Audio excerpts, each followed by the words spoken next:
Desde el día 1 de la pandemia y de cancelar todo lo demás, la iglesia nunca se detuvo. Porque ya haya sido que estuviéramos en Zoom, ya haya sido que estuviéramos en casa o que hubiéramos estado algunos ahí en la capilla transmitiendo, la iglesia siempre siguió. Tuvimos que adaptarnos, tuvimos que funcionar de forma diferente, pero quiero que tenga eso en mente, porque lo que vamos a ver ahora, allí en el libro de los Hechos, capítulos 5 y 6, es la adaptación de la iglesia. Y le puse como título, los dolores del crecimiento. Quiero que usted recuerde cuando usted era adolescente. Quizá a algunos les va a costar mucho tiempo recordarlo, algunos todavía acabamos de salir de ahí, pero nos acordamos cuando estamos creciendo cómo duelen los huesos. ¿No se acuerda usted de esas noches de dolor de piernas? O al menos a mí me pasó que yo era bajito de estatura y de repente en pocos meses llegué a la estatura que tengo ahora, pero mis huesos me dolían. Recuerdo que también la piel de mis rodillas se estaba quebrando porque el crecimiento sucedió tan rápido que mi cuerpo no estaba listo para eso. Y eso se le llaman dolores de crecimiento. Yo tengo un par de adolescentes en casa y uno de esos dos está todo el tiempo cansado. Ya dije quién es. Pero está cansado, todo el tiempo tiene hambre, en algún momento le duele la cabeza, le duelen las piernas y le entendemos, porque es un adolescente que está creciendo. Hermanos, crecer implica dolor. Crecer, llegar a otra etapa, implica salir de tu comodidad y ahora adaptarte a lo nuevo. Y lo que vamos a ver aquí en Hechos capítulo 5, acompáñeme ahí con su mirada, porque lo que vamos a ver son los dolores del crecimiento de esta iglesia. Recuerde que estamos estudiando el comienzo de la iglesia. Nuestra serie se llama Imparable, porque lo que vemos en la palabra de Dios es este grupo de 12 llegando a ser más de 10,000 personas en cuestión de meses. Ahora imagínense, mis huesos dolían, mi piel en algún momento se estiró tanto porque el crecimiento sucedió tan rápido. Lo que vemos de un grupo de 12, 40, 500 personas, ahora llegan a ser más de 10,000 y los dolores de crecimiento en esa ciudad están saliendo. Ahora quiero que vaya conmigo al capítulo 4, versículo 32, porque ahí es donde vamos a iniciar. Si usted puso atención la semana pasada, yo no cubrí estos pasajes porque realmente están ligados al capítulo 5. Ahora, yo no sé quién puso los capítulos y los versículos, pero hay temas que no necesariamente están divididos con el capítulo. Por eso el capítulo 4, 32 nos sigue dando esta idea de la iglesia que está creciendo, pero que también dice en el versículo 32, está ahí en la pantalla: todos los creyentes eran de un solo sentir y pensar. Nadie consideraba suya ninguna de sus posiciones, sino que las compartían. Y hasta acá todo va bien. Versículo 34 y 37, pues no había ningún necesitado en la comunidad de Jerusalén. Quienes poseían casas o terrenos los vendían. Llevaban el dinero de las ventas y lo entregaban a los apóstoles para que se distribuyera a cada uno según su necesidad. José, un levita natural de Chipre, a quien los apóstoles llamaban Bernabé, que significa consolador, vendió su terreno, llevó el dinero y lo puso a disposición de los apóstoles. Y acá todo va bien. Acá estamos viendo una iglesia que crece, pero que al mismo tiempo están cubriendo necesidades. Ahora, lo que sigue es una porción en la Biblia que yo todavía tengo muchas preguntas para hacer al Señor. Porque lo que vamos a ver ahora es el ejemplo de un matrimonio que tiene una actitud diferente. Capítulo 5, versículos 1 al 4. Dice que un hombre llamado Ananías también vendió una propiedad, así como lo hizo Bernabé. Pero dice, y en complicidad con su esposa Safira, se quedó con parte del dinero. Puso el resto a disposición de los apóstoles. Como que dijo, yo vendo esta propiedad y parte la guardo yo y parte la traigo a los apóstoles, como lo hizo José, Bernabé. Y entonces en el versículo 3 leemos lo siguiente: Ananías, le reclamó Pedro, ¿cómo es posible que Satanás haya llenado tu corazón para que le mintieras al Espíritu Santo y te quedaras con parte del dinero que recibiste por el terreno? ¿Acaso no era tuyo antes de venderlo? Y una vez vendido, ¿no estaba el dinero en tu poder? ¿Cómo se te ocurrió hacer esto? No has mentido a los hombres, sino a Dios. Versículo siguiente, 9. ¿Por qué se pusieron de acuerdo para poner a prueba al Espíritu del Señor? Le recriminó Pedro. Mira, los que sepultaron a tu esposo acaban de regresar y ahora te llevarán a ti, le dice a Safira. En ese mismo momento, ella cayó muerta a los pies de Pedro. Entonces entraron los jóvenes y al verla muerta, se la llevaron y le dieron sepultura al lado de su esposo. Y versículo 11. Un gran temor se apoderó de toda la iglesia y de todos los que se enteraron de estos sucesos. Entonces, para resumir, es esta iglesia que está creciendo y tienen en común todas las cosas. De hecho, dice la palabra que no había necesidad, porque en cuanto había necesidad, ellos vendían sus propiedades, las traían a los apóstoles y los apóstoles la distribuían según la necesidad. Y nos nombra a Bernabé como un buen ejemplo. Pero ahora nos pone otro ejemplo, y yo te acabo de decir, tengo muchas preguntas para hacer al Señor acerca de esta pareja. Porque lo que ellos hacen es vender, pero al final del día solo traen una parte del dinero. Ahora, quiero que pienses en esto. ¿Por qué no está la atención mayormente en Bernabé y en los que lo hacían correctamente? ¿Por qué cuando hablamos del capítulo 5 siempre vemos a Ananías y a Zafira como los malos? Y de hecho son malos. Pero a mí me llama la atención. ¿No te pasa que a veces se pone más la atención en el hijo malo en vez de poner la atención en el hijo bueno? Y lo que estamos viendo en este pasaje es hipocresía. Y lo que estamos viendo en este pasaje es una pareja de personas que de alguna forma siguen a Jesucristo, pero lo que ellos quieren hacer es ahora aparentar. Pero en primer lugar, de esta porción de versículos quiero resaltar la comunión como resultado. No solamente veamos al hijo malo, pero ahora veamos al hijo bueno. Porque lo que está pasando en esta iglesia que está creciendo es comunión.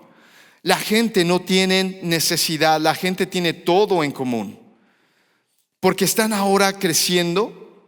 Es un grupo de judíos que ahora conocen a Jesús como el Mesías. Las promesas ahora son de ellos, se apropian de ellas. Y la iglesia tienen todo en común. Tanto que están vendiendo sus propiedades. Ahora no hay otra porción en la Biblia que nos invite o que nos obligue a vender nuestras propiedades para darlas a los pobres. Es un caso que la iglesia en Jerusalén está practicando por iniciativa propia. En ningún momento Jesucristo mandó a los discípulos que eso lo enseñaran a la iglesia. Es una iglesia en Jerusalén con esta visión. Vendamos nuestras propiedades, démosla a los pobres. Y eso es para reconocerlo, porque eso es parte de la comunión.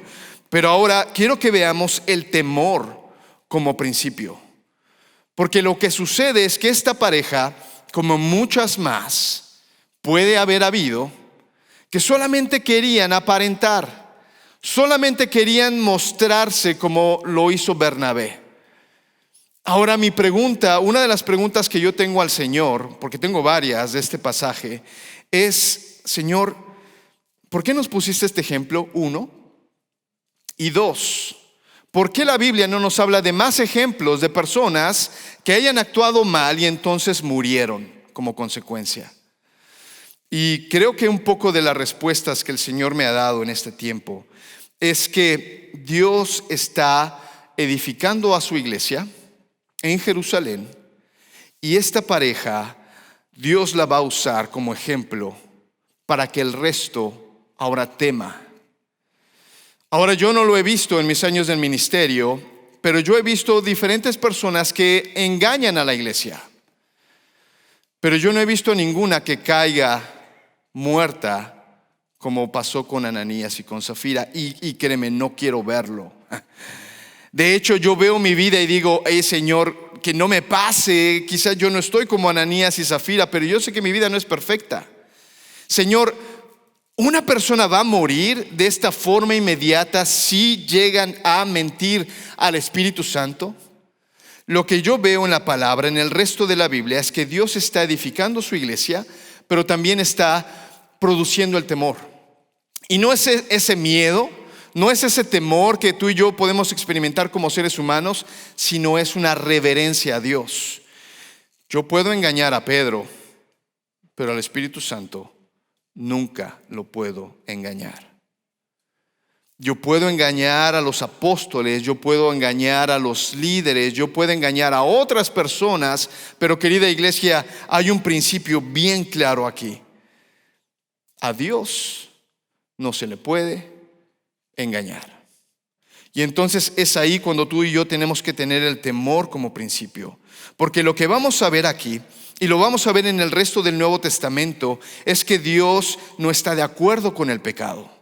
Dios ama al pecador, dicen algunos, pero odia al pecado. Bueno, Dios odia al pecado, y si eres pecador, Dios tiene un problema contigo también. Pero gracias a Dios que ese problema es absorbido en la cruz de Cristo. Y es a través de Cristo que somos aceptables delante de Dios. No es que yo he sido perdonado y ahora estoy aceptable por mis propios méritos. No, yo tengo que descansar en la cruz de Cristo y seguir disfrutando esa posición, porque lo que me hace aceptable ante Dios es el sacrificio de Cristo. Porque aún sigo pecando, aún sigo cometiendo errores, y la santidad de Dios debería estarme consumiendo, porque a Dios nadie lo puede engañar. Pero lo que estoy viendo también es que Dios va a crear esta iglesia y va a dar la disciplina a la iglesia. Porque lo que vemos en 1 Corintios, por ejemplo, es un hombre, un joven que está actuando mal, en pecado, tanto que su pecado ni siquiera se escucha entre los gentiles, los que no son creyentes. Y Dios le llama a Pablo y le dice Pablo a la iglesia: iglesia, ustedes deben disciplinar a tal hombre. ¿Cómo? Sacándolo de la comunión de la iglesia. Ustedes no le van a dar una buena cantidad de vara. Ustedes no le van a estar diciendo o amenazando. Simplemente la disciplina consiste en esto: sáquenlo de la comunión de la iglesia. Porque estas personas, Ananías y Zafira, estaban queriendo hacer algo malo en un momento en que la iglesia está creciendo y se está expandiendo. Y Dios va a traer disciplina. Y el temor ahora inundó a los demás. Pero hoy en día, hermanos, la iglesia es ese lugar donde tú y yo tenemos que seguir teniendo reverencia a Dios. Y que la disciplina viene a través de la iglesia.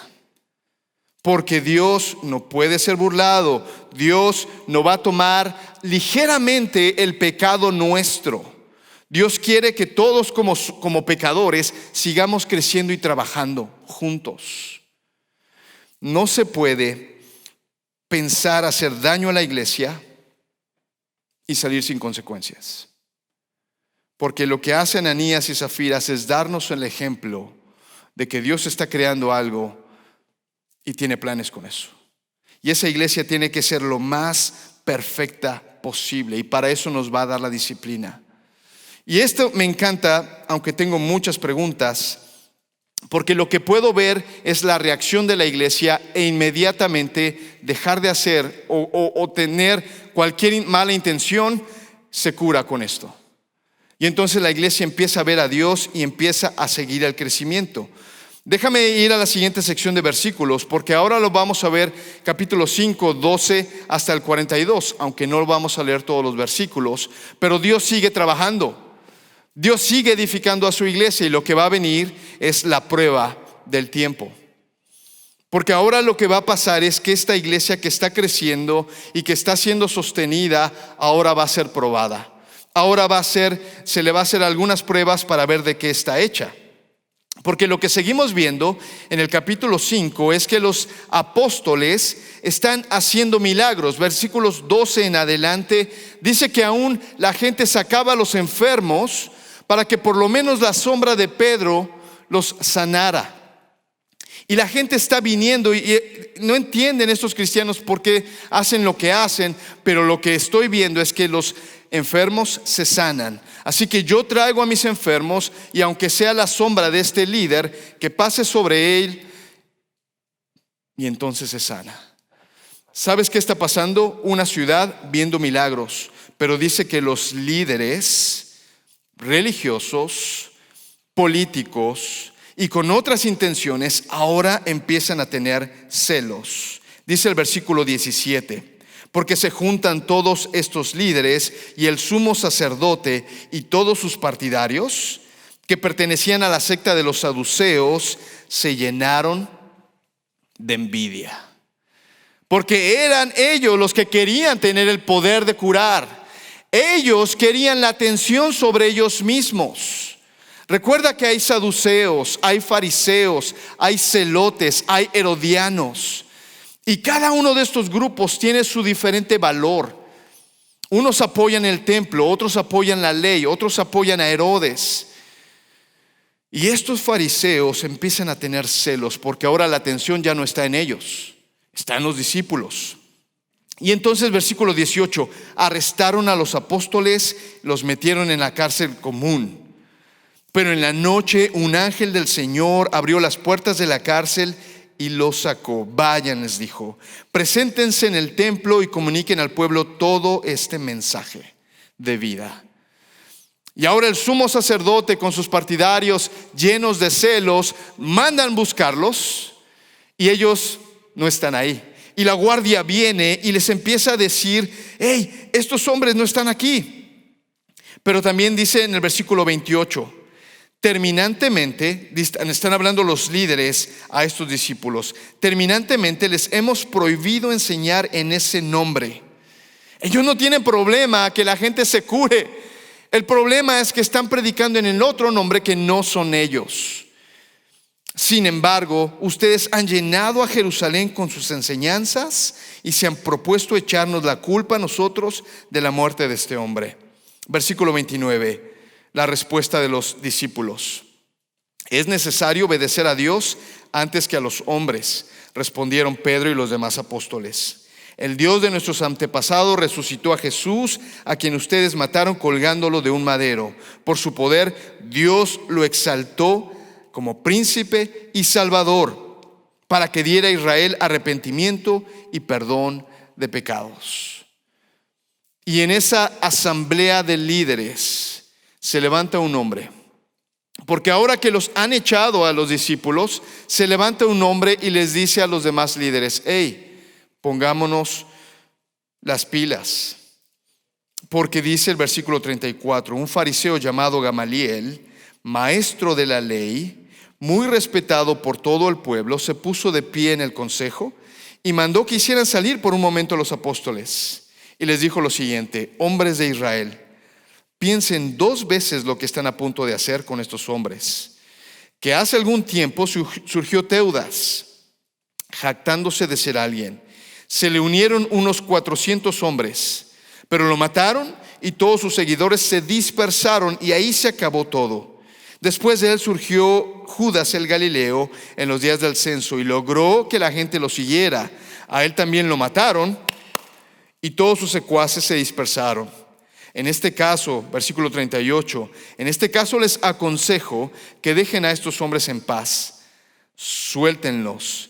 Si lo que se proponen y hacen es de origen humano, fracasará.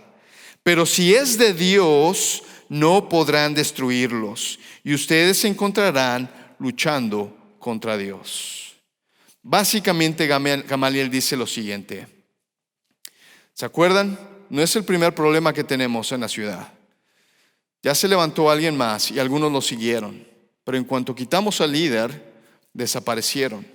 Y déjeme decirle, no está aquí en la Biblia, pero Gamaliel podría haber hecho referencia a Jesús, porque hace unos meses atrás, ¿se acuerdan que lo crucificamos? El problema que tenemos ahora es que cuando crucificamos a Jesús lo seguían 12 personas, quizá 40 personas.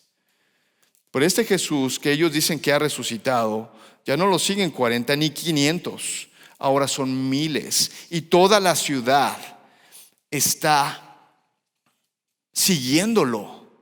Así que seamos sabios. Si esto es de origen humano, va a fracasar. Pero si es de Dios, yo no quiero estar peleando contra Dios. Fíjate lo que dice el versículo 42. Porque los sacan y les dicen, váyanse y ya no hablen de Jesucristo. Pero el versículo 42 dice lo siguiente: y día tras día, en el templo y de casa en casa, no dejaban de enseñar y anunciar las buenas nuevas de que Jesús es el Mesías. Los apóstoles, súper obedientes, se intimidaron y entonces se fueron a su casa.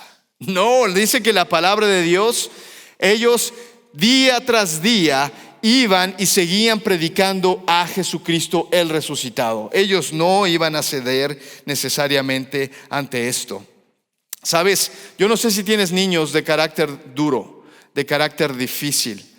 Yo no sé si eres un adulto de carácter difícil. Aquellos que les dices no lo hagas, y entonces prepárate, porque ahora lo van a hacer y lo van a hacer doble. A mí me encanta que me digan, no, Pastor Marco, usted no puede hacer eso. You just press the button. Acabas de apretar el botón correcto, porque ahora te voy a mostrar que sí puedo hacerlo. Claro, soy cabeza dura. Claro, soy una persona que no es perfecta. Pero si a mí me dices, no puedes, ahora te voy a mostrar que sí puedo. Y a veces funciona y a veces no funciona. Pero muchas veces funciona. Y lo que yo veo en estos apóstoles son cabezas duras. No prediquen de Jesucristo. ¿Y sabes qué van a hacer ellos? Van a predicar ahora el doble.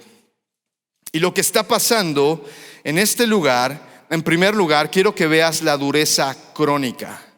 La dureza crónica de algunos líderes que decían seguir o servir al pueblo de Israel, pero que ellos están endurecidos de forma crónica. ¿Sabes qué es crónico? Algo que no se puede curar.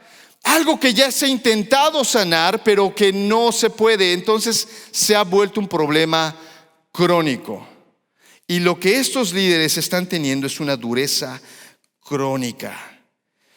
No se dieron cuenta de aquel hombre que 40 años no había caminado y ahora está saltando y está caminando, y en vez de ellos observar ese milagro, se ponen a atacar la resurrección.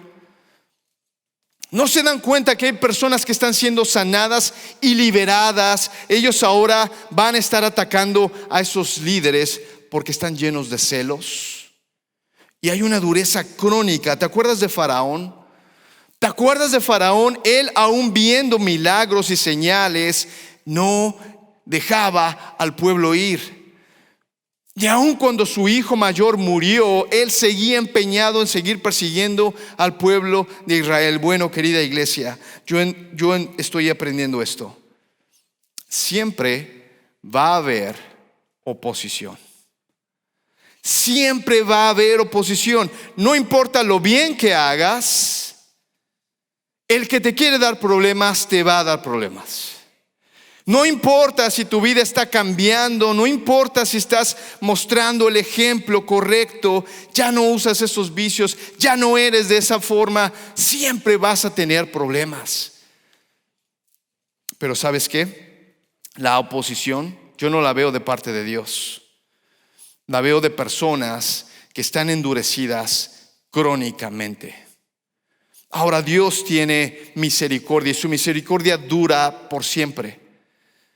Pero depende de las personas el reconocer, el humillarse y venir y ver la obra de Dios en sus vidas. Pero déjame animarte a ti, no te canses por la oposición.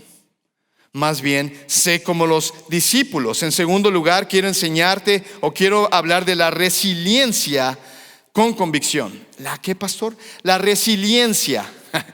Esa palabra hasta la tuve que buscar en el diccionario, porque a lo mejor yo no sabía si existía o no. Resilience es en inglés, y a veces, no sé si a ti te pasa, pero yo invento mis propias palabras traducidas, mal traducidas al español, y hago un Spanglish.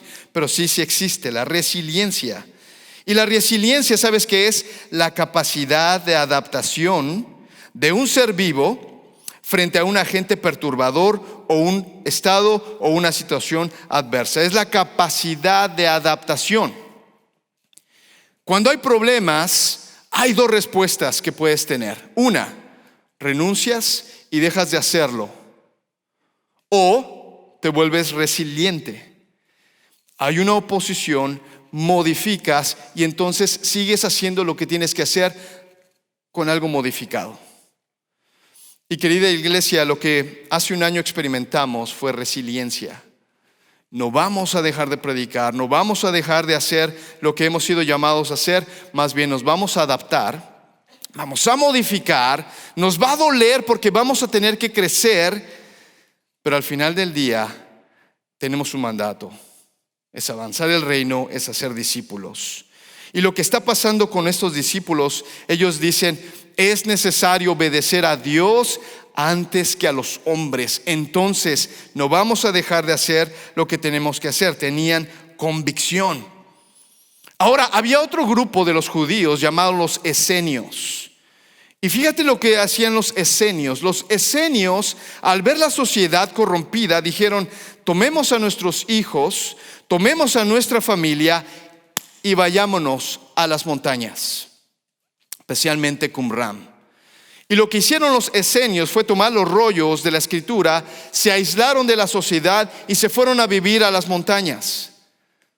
Por supuesto que ese es un grupo que no lo podemos ver hoy en día más, porque ellos desaparecieron. La actitud que ellos tuvieron fue, está todo mal, ¿sabes qué? Vayámonos de aquí. Y en vez de haber crecido, desaparecieron. Porque no se quedaron en una sociedad, no se quedaron a hacer los cambios que tenían que hacer y entonces su futuro desapareció. La resiliencia, hermanos, es aquella cuando entendemos que hay problemas, pero nos adaptamos, modificamos y seguimos haciendo lo que tenemos que hacer. ¿A qué has sido llamado? ¿A ser discípulos? Sí, pastor, pero es que hay una pandemia y yo no me quiero enfermar porque no me quiero morir. Pues yo no me quiero enfermar, yo no me quiero morir, pero mi llamado es a ser discípulos y avanzar el reino. Entonces adapto y sigo haciendo lo que tengo que hacer. En vez de esconderme en una montaña, en vez de irme y alejar y de pensar que el reino de Dios todo se trata de mí. No se trata de ti, se trata de Dios. Y Dios nos está mostrando en su palabra que estos discípulos fueron encarcelados, fueron librados, pero la palabra de Dios dice que todavía antes de soltarlos, los azotaron, les dieron todavía. Y estos hombres y mujeres siguieron predicando el evangelio porque ellos tenían la convicción de qué es lo que tenían que hacer. Ahora, lo que me gusta también es el respaldo de Dios, porque vamos a ver que ellos seguían y de casa en casa no dejaban de enseñar, y dice la palabra que los discípulos se seguían añadiendo a la iglesia. Siguió la iglesia creciendo, no se detuvo, no se intimidaron, la iglesia siguió creciendo. Por eso, en tercer lugar, quiero que veas los ajustes necesarios. Y este es un punto súper cortito, porque lo que va a pasar ahora en el capítulo 6, versículos 1 al 7, es esa modificación que la iglesia también tuvo que hacer. La elección de los 7 diáconos. ¿Cuál es el problema? En aquellos días, dice el versículo 1, al aumentar el número de los discípulos, no son 12, no son 500, no son 10,000, la iglesia sigue creciendo. Al aumentar el número de los discípulos, se quejaron los los judíos de habla griega contra los de habla aramea, de que sus viudas eran desatendidas en la distribución diaria de los alimentos. Y entonces el Espíritu Santo le dijo a los apóstoles, bueno, lo que tienen que hacer es escoger de entre ustedes a 7 hombres de buena reputación, llenos del Espíritu y de sabiduría, para encargarles esta responsabilidad. Y dice el versículo 5, esta propuesta agradó a toda la asamblea y escogieron a Esteban, Felipe, Prócoro, Nicanor, a Timón, a Pármenas, a Nicolás, que era un prosélito de Antioquía. Y versículo 7, la palabra de Dios se difundía, porque este cambio que hicieron lograron alcanzar a más personas. El número de los discípulos aumentaba considerablemente en Jerusalén, e incluso muchos de los sacerdotes obedecían a la fe. Ahora quiero que pienses en esta modificación, porque los dolores del crecimiento, sabes, nadie nació para quedarse como niño toda su vida. De hecho, si tú tienes hijos pequeños, déjame decirte algo, la meta es que ellos sean adultos. La meta es que sean adultos. No les eduques con una infancia eterna. Desde ahora prepáralos para ser adultos, porque nadie nació para ser un niño. De hecho, la adolescencia es la etapa más divertida. Mis adolescentes hacen cada cosa. Y tú ves que de repente la respuesta que les dijiste se tarda en procesar, y a lo mejor la respuesta no es la que tú estabas preguntando, pero porque su cerebro está cambiando tanto que no tienen las cosas a la mano como antes. Los adolescentes son chistosos, ríete de ellos, disfrútalos, entiéndelos. Pero están en el proceso de crecer, y lo que está pasando aquí es ese crecimiento. En primer lugar, la unidad en la diversidad. Los judíos de habla griega se quejan con los judíos de habla aramea. Déjame ponértelo para que lo entiendas mejor. Los cristianos de habla hispana se quejaban de los cristianos de habla inglesa. Los anglos contra los americanos. ¿Te ha pasado? Y la queja es que nuestras viudas no pueden leer los avisos en inglés.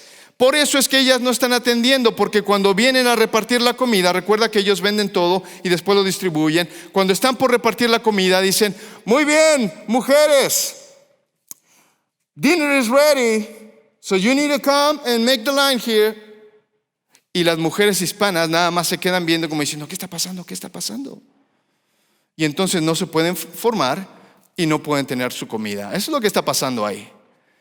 Pero lo importante que debemos tener es que la unidad en la diversidad es necesaria, porque el resultado es que más discípulos están llegando. Y a mí me encanta tener una iglesia en español dentro de una iglesia en inglés, porque si te das cuenta, tú perteneces a The Heights, no a The Heights en español. Somos miembros de una iglesia más grande. Y aunque tenemos diferencias culturales, tenemos diferencias en idioma, Dios está usando esta unión para que podamos alcanzar a más personas. Y Dios mediante tengamos una iglesia que hable coreano o que hable otro idioma. Porque el Señor nos mandó a avanzar su reino.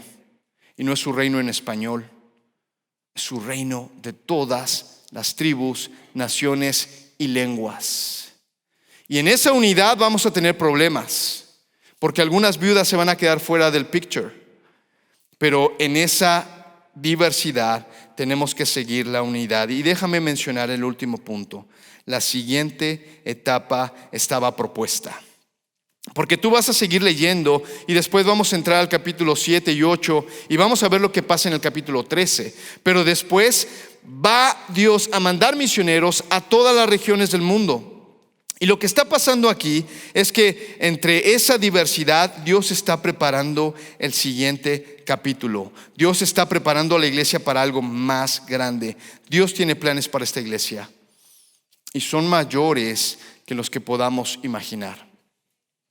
¿Tenemos dificultades en la iglesia en inglés con la iglesia en español? Sí tenemos dificultades, porque pertenecemos a dos culturas, porque pertenecemos a dos idiomas diferentes. Y tú lo ves en un servicio United. Con un servicio United en inglés y en español estamos aquí todos juntos. Podemos ver que de repente, yo no entendí el anuncio, yo no me sé esa canción, yo no entendí la predicación. Yo entiendo, y estamos trabajando para tener un mejor servicio United.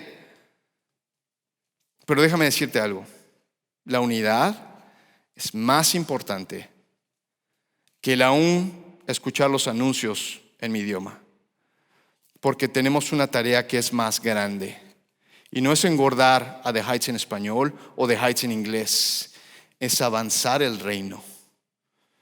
Por eso, querida iglesia, entendamos que Dios está trabajando con nosotros en planes mayores todavía. Porque recuerda que tú y yo pertenecemos a un grupo llamado iglesia. Y Dios va a tener cuidado de ti, créeme, pero lo va a hacer a través de la iglesia. Y en cuanto la iglesia va creciendo, se va fortaleciendo, añadiendo ministerios, añadiendo alcance, yendo a otros lugares, la iglesia crece, glorifica el nombre de Dios y entonces la gente puede seguir viniendo a sus pies, incluyendo los sacerdotes, los religiosos. Así que déjame orar contigo, queridos hermanos de The Heights en español. Déjame recordarte que los planes de Dios son mucho más grandes. Y con eso en mente, sigamos leyendo Hechos capítulos 7 y 8, 9 y 10 y leamos toda la Biblia, entendiendo que Dios tiene planes más grandes. Pónganse de pie y vamos a orar todos juntos. Padre, gracias que hoy podemos mirar a un año atrás. Podemos ver que hay personas que no están con nosotros. Podemos ver que hay personas que están esperando mejores condiciones para venir a la comunión.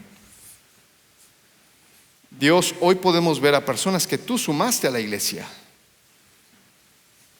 Podemos ver que algunos se enfermaron y hoy están sanos, más fuertes que nosotros, que ni siquiera nos hemos enfermado. Padre, la iglesia no se detiene. La iglesia es tu proyecto, la iglesia es tu plan. Y yo puedo ver, Señor, desde este lugar, como pastor de la iglesia, una iglesia más fuerte, con mejores recursos, mejor preparada para seguir avanzando el reino. Y hoy estamos soñando de ir a New Jersey y estamos soñando de seguir con nuestros ministerios en los apartamentos. Estamos soñando con reactivar los oikos. Señor, estamos soñando con cosas grandes, no porque somos tan inteligentes, sino porque entendemos que tu reino es lo que hay que avanzar. Y que no importan las dificultades, no importan los problemas, que siempre los tendremos. Señor, modificamos, adaptamos y seguimos avanzando. Aquí hay familias, Dios, que todavía tienen problemas. Hay familias que han superado sus problemas. Pero Dios, permítenos seguir avanzando en lo individual, en lo familiar y como cuerpo llamado iglesia. Porque hay una comunidad que nos necesita, que te necesita a ti, Dios, pero que tú has diseñado a la iglesia para que los alcancemos. Y lo entendemos y no nos vamos a amedrentar y no vamos a dejar de proclamar el evangelio. Seguiremos porque ese es el llamado. Así que Dios, gracias por esta iglesia, gracias por los líderes, gracias por las personas que estás añadiendo, porque Señor, tú estás añadiendo a aquellos que tú vas a usar en nuestro medio. Te agradecemos, Dios, en el nombre de Cristo. Amén.